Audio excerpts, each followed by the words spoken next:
Imagine being able to turn 1 kilogram of uranium into 24 million kilowatt hours. Nuclear energy is one of the best non-renewable energy sources out there, period. So how do you turn such a small amount of ore into such a large amount of energy?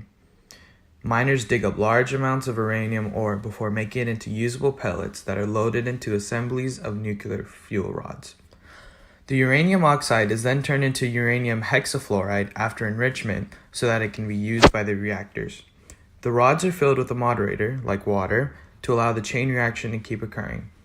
The atoms are split by nuclear fission, and the heat released is used to make steam that moves a turbine, which ultimately powers a generator. Not convinced yet? Here's a testimonial. So let's just take a closer look at nuclear.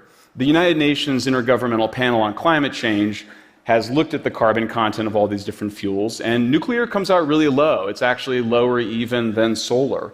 And nuclear obviously provides a lot of power. 24 hours a day, 7 days a week.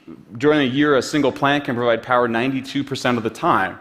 And what's interesting is that when you look at countries that have deployed different kinds of clean energies, there's only a few that have done so at a pace consistent with dealing with the climate crisis. So nuclear seems like a pretty good option, but there's this through the numbers and just added that up. How much nuclear do we see China and India bringing online over the next 15 years? How much do we see at risk of being taken offline? This was the most startling finding. What we found is that the world is actually at risk of losing 4 times more clean energy than we lost over the last 10 years. In other words, we're not in a clean energy revolution, we're in a clean energy crisis. So how can you get started? All you need to produce nuclear energy is a nuclear facility with a nuclear power plant near a large body of water. The future brings lots of hope for nuclear energy as well.